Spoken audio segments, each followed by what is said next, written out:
Alexandra Ames, muy buenos días y gracias por estar con nosotros aquí en RPP. Hola, ¿qué tal? Encantada de estar aquí. Bueno, usted ha dirigido durante cierto tiempo, y creo que está culminando su misión, el Observatorio sobre Políticas Públicas creado por la Universidad del Pacífico, conocida por la excelencia académica y en las disciplinas que le son propias, que tienen que ver con economía como núcleo, pero en torno a la cual han ido apareciendo otras disciplinas, entre ellas el estudio de la administración y la gestión pública.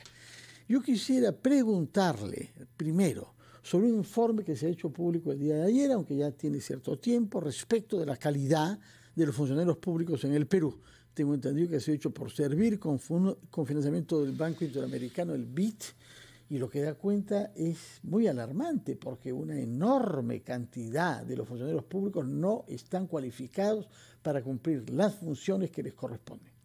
Díganos una palabra sobre este informe. Sí, efectivamente, es un diagnóstico bastante dramático por las cifras que hemos podido ver el día de ayer públicamente, en donde podemos ver que los funcionarios públicos, no solamente el gobierno central, sino de todos los niveles de gobierno, no alcanzan las competencias o los conocimientos mínimos indispensables requeridos para llevar a cabo sus funciones dentro de los diferentes sistemas administrativos que existen en la gestión pública, ¿no? Dentro de ellos, por ejemplo, se identifica que aquellos involucrados en las áreas de inversión pública son los que menos competencias o conocimientos tienen de esta materia. Y ahí podemos, pues, evidentemente encontrar una razón por la cual en estos niveles de gobierno, como el gobierno local y el gobierno regional, suelen trabarse tanto estos problemas vinculados a la elaboración de expedientes técnicos y de la promoción de todo un sistema mucho más grande de inversión pública a nivel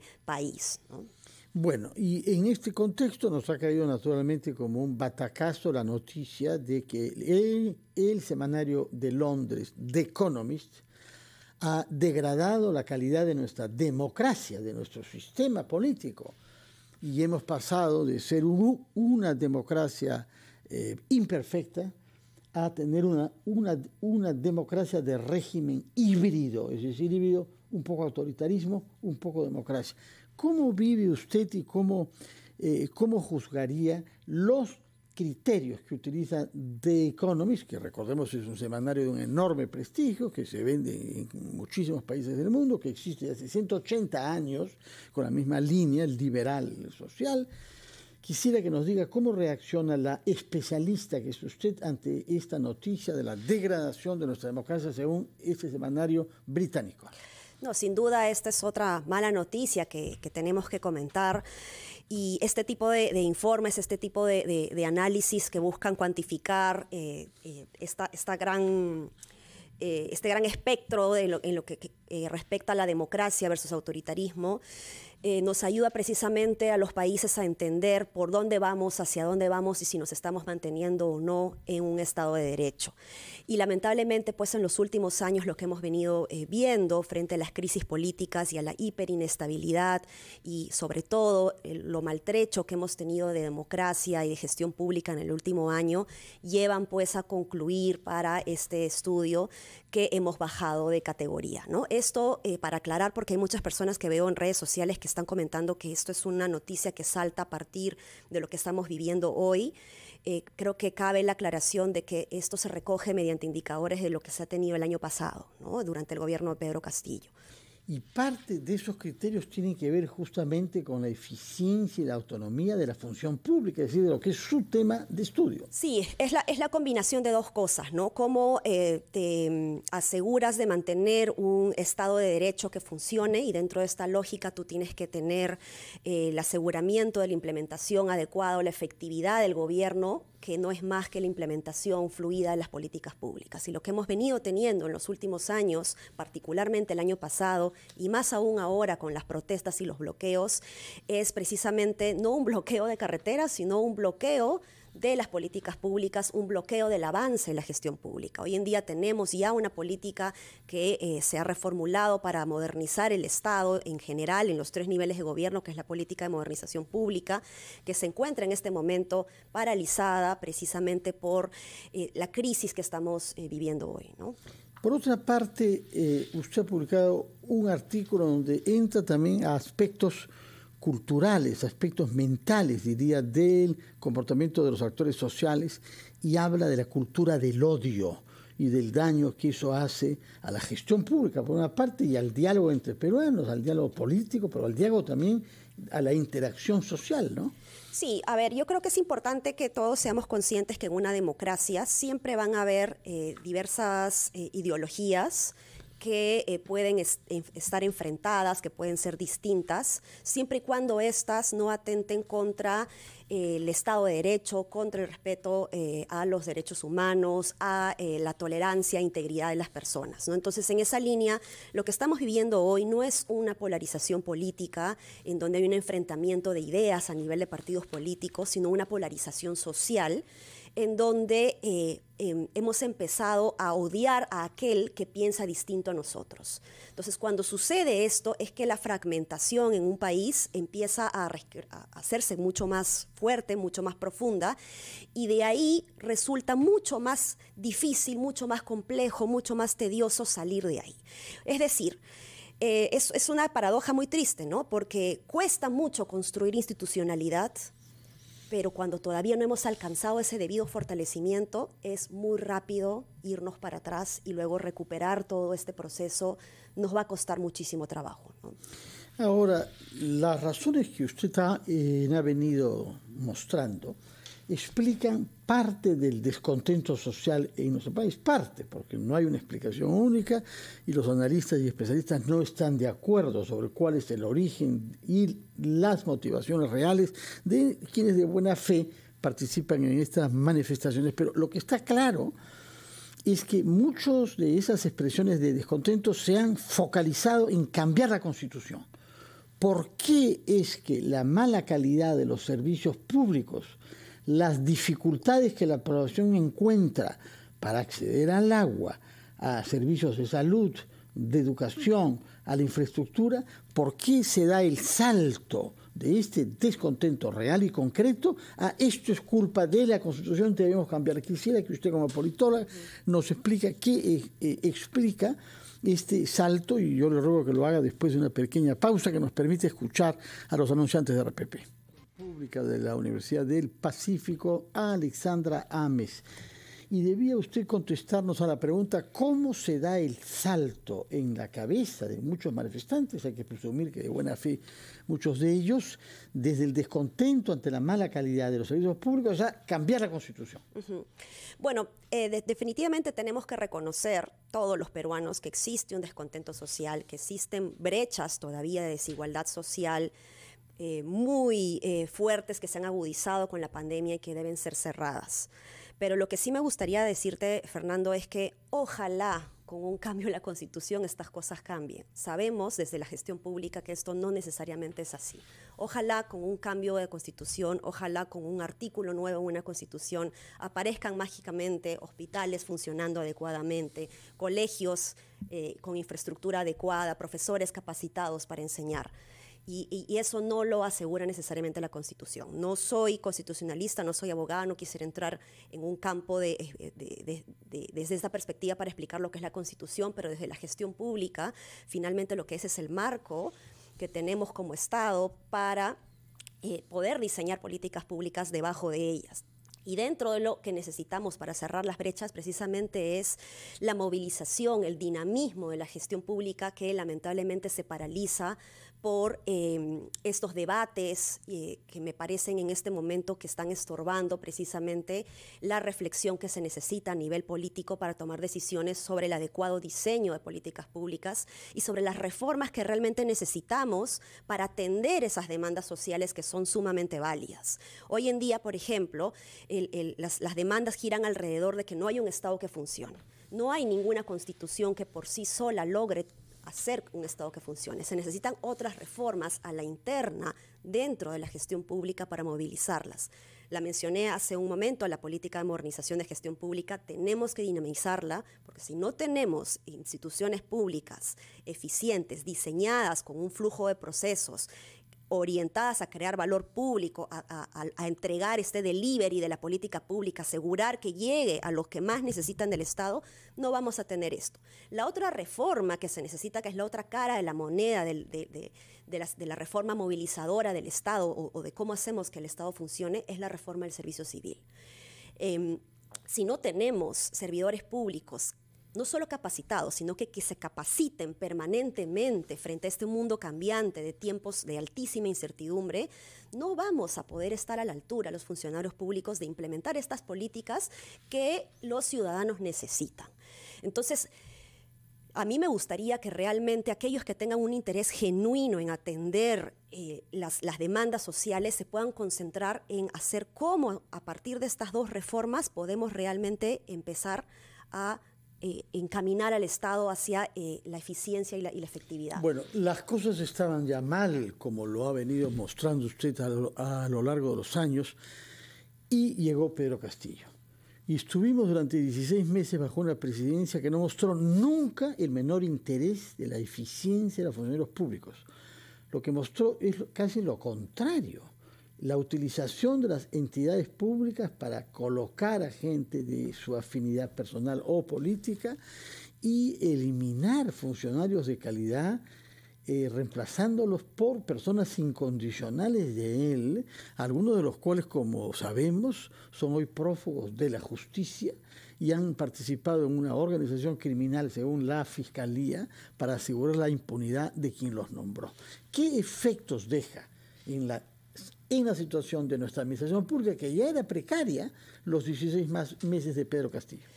Es un desmantelamiento de todo lo avanzado, ¿no? Y de hecho hay algo que es muy importante que los políticos hoy sepan, aquellos que están interesados en postular en las próximas elecciones a diferentes cargos públicos, recordar lo que dijo nuestro expresidente Pedro Castillo en una entrevista internacional a CNN cuando comentó que él no estaba suficientemente capacitado, ¿no? Y lejos de victimizarse, creo que lo que necesitamos es reconocer que ningún político, ningún profesional, ninguna persona va a poder ser experta en todos los problemas públicos del país.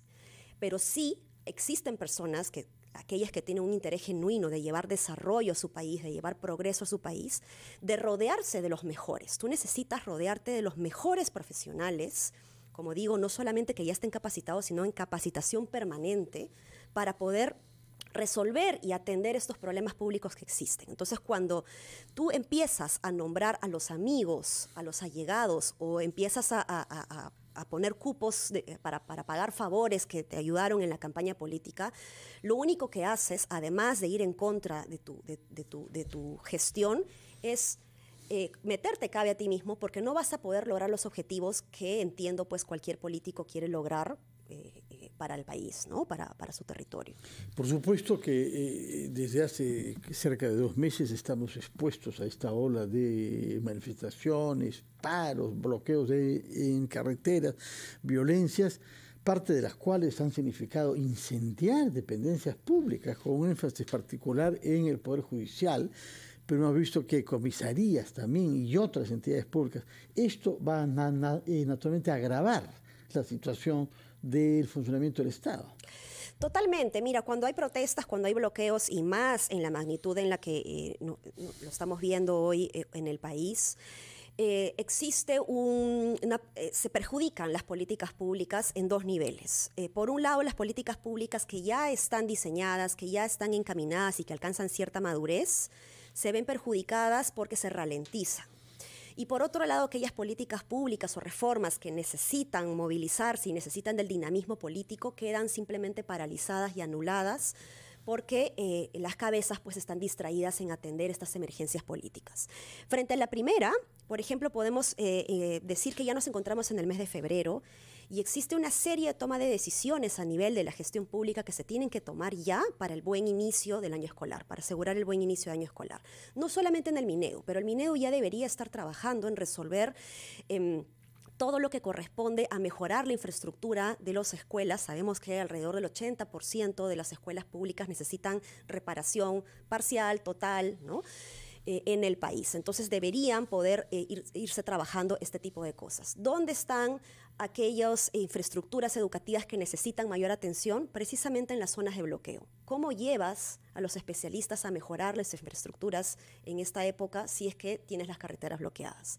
Ya en diversas entrevistas, diversos funcionarios públicos han comentado también cómo se bloquea también el acceso a medicinas, ¿no? El acceso a equipos médicos que son sumamente necesarios para atender a las poblaciones en estas regiones que es, como digo, donde más se necesita la presencia del Estado, ¿no? Entonces, ningún ciudadano peruano que quiere al país debería bloquear este acceso del Estado para aquellos peruanos que más lo necesitan.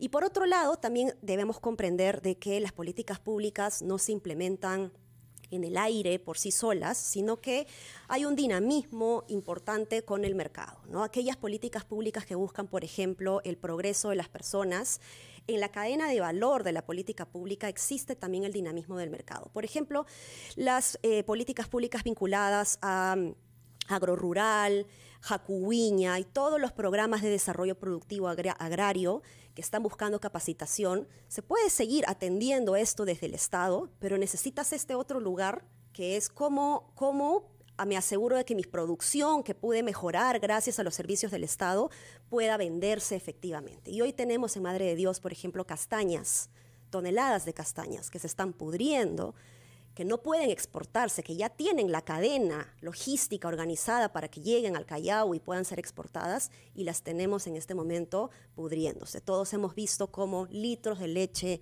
han sido derramados en las carreteras con tanto hambre que existe hoy en el país, ¿no? Entonces, yo creo que hay que comprender de que las protestas son sumamente válidas, las demandas son sumamente válidas, pero cuando hay un bloqueo de acceso a servicios a la gente y a la gente que más necesita del Estado, pues entonces deberíamos reflexionar, ¿no? Y no hay nada más emblemático que quemar, ¿no? Usar el fuego para destruir sedes de instituciones públicas, el Banco de la Nación, comisarías y sobre todo el Poder Judicial, numerosas cortes superiores donde hay expedientes de, sin duda, personas que tienen interés en que los documentos desaparezcan. Ahora, ¿qué hemos observado? ¿Qué podemos observar de estos primeros 60 días del gobierno de Dina Boluarte? Hay algunos ministerios que tienen mucho presupuesto de inversión, como el de Transportes y también el de Vivienda, Saneamiento y Construcción, pero que se han encontrado con muchos proyectos trabados. Y la primera tarea es destrabar esos proyectos para sacarlos adelante, pequeños o grandes, como las grandes irrigaciones. ¿Qué cosa evalúa, qué percibe usted en el desempeño de algunos ministerios? Y pónganos como, por ejemplo, el de Vivienda, Saneamiento y Construcción. Sí, mira, cuando existe crisis política normalmente pues suele, como digo, paralizarse las políticas públicas, pero los funcionarios públicos igual siguen trabajando, siguen movilizándose, se ven impedidos, se ven ralentizados de llegar a los territorios donde tienen que llegar. Pero esto no implica necesariamente que bajo un equipo técnico de gente capacitada pueda encargarse de ir destrabando todo aquello que se ha venido trabando desde años anteriores, ¿no? Entonces, sorprende, por ejemplo, normalmente al mes de enero, febrero, resultaría mezquino entrar a consulta amigable para ver cómo va la ejecución presupuestal, porque son meses donde recién empieza uno, donde todavía el presupuesto no ha sido finalizado, ¿no? Suele modificarse en el transcurso de los primeros meses del año. Pero sorprende gratamente cómo es que el Ministerio de Vivienda, por ejemplo, ya tiene más del 20% de ejecución de gasto de su presupuesto al cierre del primer mes del año, ¿no? Entonces, ¿qué significa esto, ¿no? No necesariamente una ejecución de gasto asegura la calidad del mismo, eso es algo que tenemos que decir y que yo lo repito siempre, ¿no? A los funcionarios públicos con los que me relaciono, pero viéndolo desde el punto de vista del mes en el que nos encontramos, lo que significa es que este ministerio se ha encargado precisamente de hacer un destrabe de proyectos de inversión que precisamente están vinculados a agua y saneamiento, que es una brecha muy importante que cerrar, ¿no? Entonces creo que es importante que los funcionarios públicos hoy, que en este momento se sienten desmotivados por todo lo que están viendo, pues mi mensaje es para ellos y decirles que no se cansen, que sigan esforzándose porque el país necesita precisamente funcionarios públicos que mientras el Perú se incendia, lamentablemente, pues ellos tienen que continuar. Las políticas públicas no pueden parar y tienen que seguir este impulso que hemos estado viendo, ¿no? Alexandra Ames, politóloga, especialista en gestión pública y políticas públicas, muchas gracias por haber estado con nosotros sábado por la mañana y haber tenido la capacidad de con serenidad hacer un balance, por duro que sea, naturalmente, de la situación en la que se halla la gestión pública en nuestro país. Muchas gracias y muy buenos días. Vamos a hacer una pausa y retomamos Enfoque de los sábados con el exministro de Economía, Kurt Burneo.